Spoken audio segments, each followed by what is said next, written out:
saudara yang saya kasih dalam Tuhan, berbicara tentang firman. Sebagai orang Kristen, hidup kita, nafas kita, segenap kehidupan kita ini harus bergantung sepenuhnya kepada firman Tuhan. Apa sih arti atau pengertian daripada kata firman itu sendiri? Itu adalah wejangan, hikmat, perkataan. Tetapi kalau dalam Alkitab dikatakan dalam Yohanes 1 ayat 12, pada mulanya adalah firman dan firman itu bersama-sama dengan manusia. Firman itu adalah Allah itu sendiri yang berbicara kepada manusia. Mulai dari kitab Kejadian di sana dikatakan berfirmanlah Allah, maka jadilah. Dan malam hari ini firman Tuhan kita baca dalam Mazmur mengatakan, firman-Mu itu pelita bagi kakiku dan terang bagi jalanku.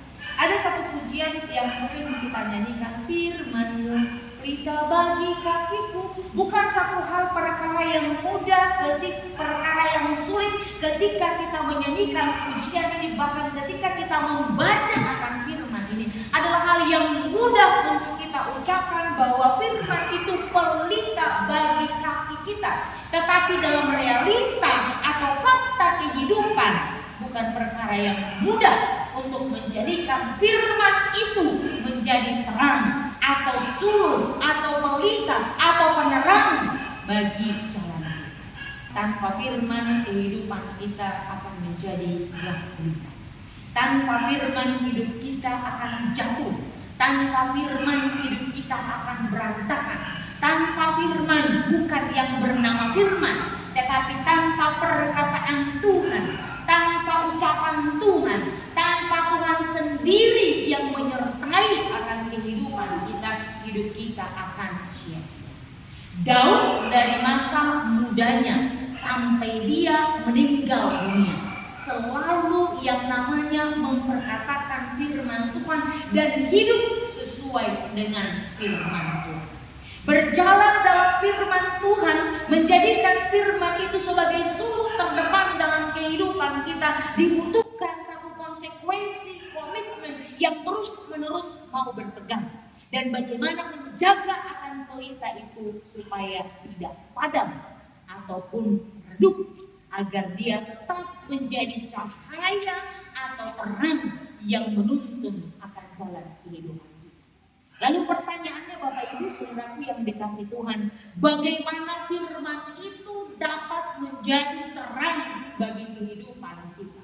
Bagaimana firman itu menjadi pelita bagi kaki kita kalau mendengarkan firman bukan menjadi kesenangan, atau membaca firman bukan menjadi kesenangan? Mungkin mendengarkan mudah sekarang. Dari sosial media manapun ada firman Tuhan yang dapat kita dengar. Dari WhatsApp barangkali ada yang men-share-kan tiap hari.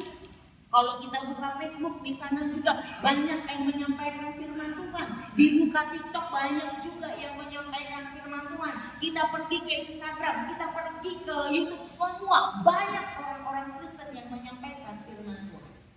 Tapi membaca bukan perkara yang mudah. Mendengar karena berseliweran kita dengar. Walaupun itu kadang-kala tidak sungguh-sungguh kita simak dengan baik. Hanya kita dengarkan sekilas begitu saja. Tapi bagaimana dengan membaca akan firman? Saya senang mendengar ketika minggu lalu hambanya Bapak Siregar berkata bahwa saya sudah memulai membaca Alkitab secara teratur dari kitab Kejadian sudah sampai di kitab Raja-Raja sudah sampai di kitab Raja-Raja dibaca. Kalau rutin kita membaca Alkitab 5 pasal sehari, kalau rutin kita membaca Alkitab 5 pasal sehari, maka selesai selama 6 bulan. Kalau cuma 1 pasal 1 hari, diperkirakan 2 tahun baru selesai. Perlu ditanya, membaca saja 5 pasal itu sudah paling tercepat. Bagaimana orang membaca Alkitab secepat mungkin? Apalagi kalau membacanya itu lambat, 30 menit. Dalam membaca Alkitab itu 5 5 pasal dalam sehari. 30 menit kita sediakan waktu untuk membaca, baru sekedar membaca. Berarti 30 menit itu kalau tidak ada jedahnya. 6 bulan selesai kita membaca Alkitab dari Kejadian sampai Wahyu. Artinya rutin selama 30 hari atau 31 hari dalam sebulan. Lalu bagaimana dengan bolong-bolong? Maka banyak orang Kristen tidak pernah tuntas membaca Alkitab dari kitab Kejadian sampai Wahyu. Ada orang yang memotongnya, hanya dimulai dari kitab Matius. Bahkan Matius sampai Lukas dipotong, dibaca mulai dari kitab Yohanes sampai Wahyu. Saudaraku yang dikasihi Tuhan Yesus Kristus, tetapi malam hari ini firman Tuhan mengingatkan kita kembali bahwa firman itu pelita bagi kakiku yang menerangi. Kalau kaki kita sudah terantuk atau menginjak kerikil akan terasa sakit. Bagaimana kalau jatuh? Maka kalau sudah jatuh kita oleh karena kegelapan, maka akan terasa sakit. Dan bukan hanya kita saja yang mengalami kesakitan, tetapi ada orang-orang di sekitar kita yang turut merasakan kesakitan oleh karena hal yang terjadi dalam kehidupan kita. Bapak Ibu saudaraku yang dikasihi Tuhan, kalau dalam Yohanes 15 di sana dikatakan Yesus berkata bahwa akulah pokok anggur yang benar. Tinggallah di dalam aku, maka kamu akan berbuah. Tinggallah di dalam aku, maka kamu akan berbuah. Ada kurang lebih Yesus mengatakan itu agar orang yang percaya kepadanya tinggal di dalam Dia. Bahkan diibaratkan bahwa ranting itu tidak akan dapat berbuat apa-apa kalau dia terpisah dari pohonnya. Dan ranting yang hanya berdaun dan ranting yang juga tidak berguna akan ditebas dari pohon itu, dipisahkan. Karena memang untuk apa hal-hal yang tidak berguna itu dipertahankan di situ? Buat apa dan lain sebagainya. Yesus mengatakan tinggallah di dalam aku, supaya kita bisa melakukan dan mendapatkan serta menghasilkan buah yang baik. Kalau Paulus berkata dalam Kolose 3, Kolose 2 ayat 6 dan 9, hendaklah kamu berakar, bertumbuh dan berbuah. Berakar, bertumbuh, berbuah. Tidak akan ada buah kalau tidak memiliki akar yang baik. Dia akan tumbang sebelum waktunya.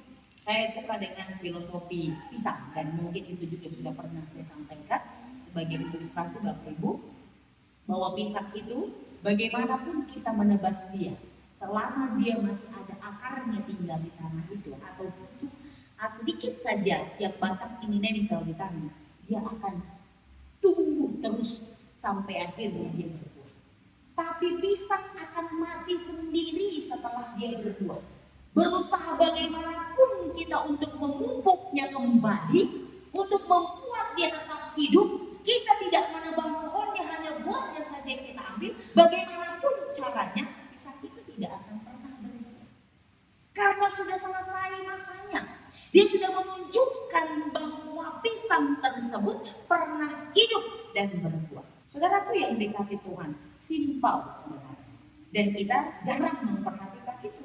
Kita menganggap itu adalah hal yang biasa, yang pisang memang harus berbuah.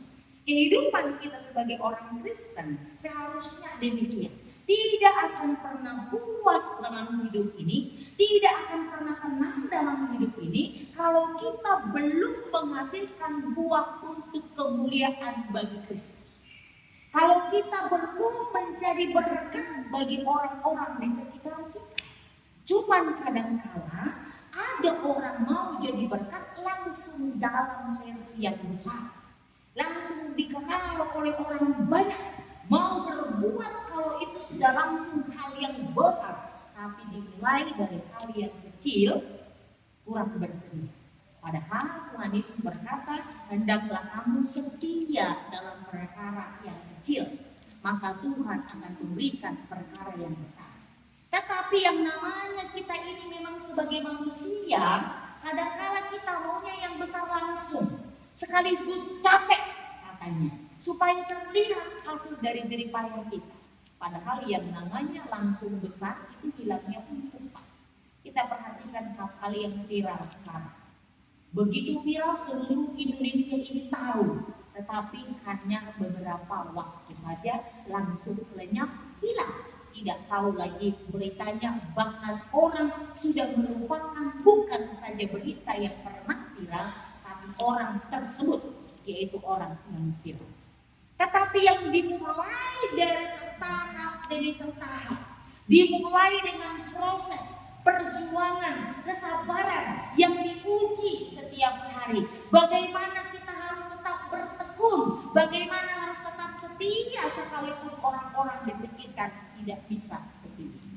Saudara, kalau Bapak Ibu mungkin memperhatikan, saya sudah kurang lebih 2 bulan tidak khotbah, bukan karena sesuatu hal dan lain sebagainya, tetapi memang ada kalanya perenungan untuk diri sendiri. Ada kalanya ibarat ember, tidak melulu harus juga kosong, dan itu diisi secara perlahan-lahan. Kalau cuma terus penuh dan tumpah, tidak ada yang kebahagiaan. Jadi ada masanya memang harus meluangkan waktu secara pribadi, merenungkan kembali apa yang sebenarnya Tuhan inginkan dan lain sebagainya. Bukan melulu harus terus menerus menyampaikan dan berkhotbah dan lain sebagainya. Jangan sampai orang lain dapat berkat tapi yang menyampaikannya tidak dapat berkat. Itu yang bahaya. Saya berkhotbah, orang lain diberkati, lah saya sendiri hampa. Saya kosong istilahnya. Tidak boleh begitu. Seharusnya yang betul adalah sebelum menyampaikan firman Tuhan itu, yang menyampaikan itu terlebih dahulu dihajar oleh Tuhan, diingatkan oleh Tuhan, ditegur oleh Tuhan, supaya firman itu benar-benar hidup di dalam dirinya dan juga bagi orang yang mendengar.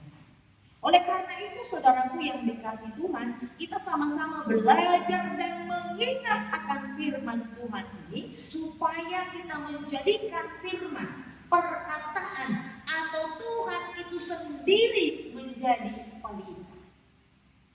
Bagaimana caranya? Roh Kudus kan sudah tinggal di dalam hati setiap orang yang percaya. Roh Kudus sudah ada di dalam hati kita, yang menerangi segenap kehidupan kita, dan itulah yang menerangi seluruh jalan. Mungkin kita tidak seperti orang lain mendengarkan Tuhan berbicara secara langsung dengan kupingnya, tapi harus mendengarkan melalui pemberitaan secara langsung, melalui khotbah secara langsung, atau melalui pembacaan firman Tuhan. Firman Tuhan yang paling lama tinggal di dalam diri manusia adalah bukan pada saat dia mendengarkan apa yang disampaikan apa khotbah sekarang, tetapi ketika dia membaca. Kenapa Bapak Ibu? Ternyata kalau kita membaca dengan bersuara, telinga mendengar apa yang kita baca, bukan apa yang kita dengar dari orang lain. Kita ucapkan dengan mulut seperti malam hari ini kita baca, lalu kuping kita ini mendengar, maka telinga ini ternyata akan membawa otak kita, dan otak ini akan mengalirkan ke seluruh aliran darah, dan itu menjadi ada di dalam diri kita. Oleh karena itu Bapak Ibu Saudara yang dikasih Tuhan, biarlah firman Tuhan ini sekali lagi kita baca bersama-sama, 3-2 ya. Firman itu pelita bagi kakiku dan terang bagi jalan.